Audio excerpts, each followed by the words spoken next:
got into photography kind of through my dad. He used to shoot a lot of slide film back in the day when he was working on construction. I guess maybe for me it was my only sort of medium of expression.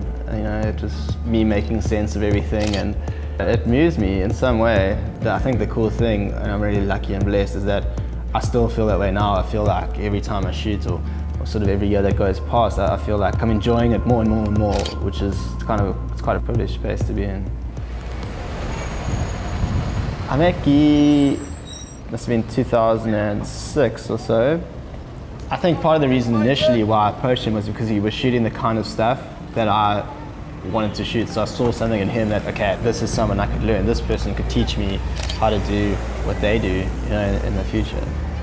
Being on the street is like being free. There's no deadline, there's no brief, there's no anything. The one day we just said, okay, well, let's just get together and just walk down Main Road. So we went for the first walk. It was basically like, okay, cool, we just made a blog and put some of the first pictures up, and he just said, Main Road Chronicles, and sent it to me, and he was like, oh, what do you think? What about this? And I was like, yeah, that seems cool.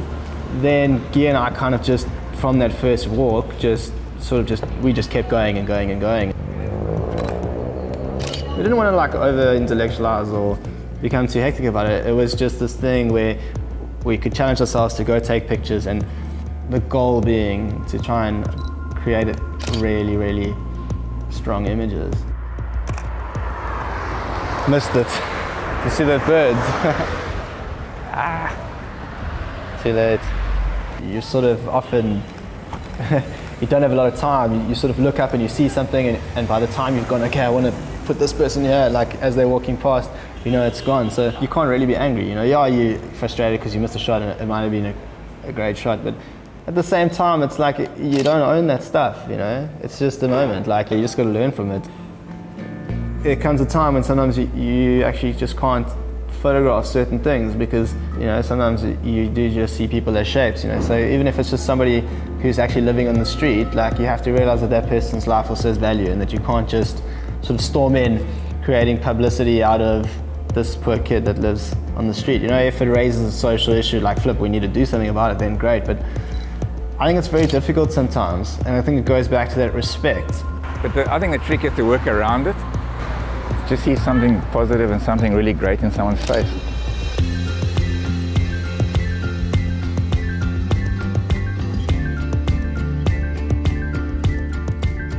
Although it's nice to sit back sometimes and sort of be an outside view, fly on the wall and just let things sort of unfold around you, I think sometimes you can't be too removed from the situation, because maybe it removes some of the context of what you're actually doing.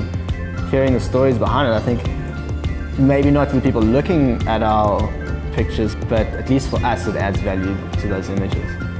It just gives you a bigger perspective on not just Main Road or South Africa, I think just life in general.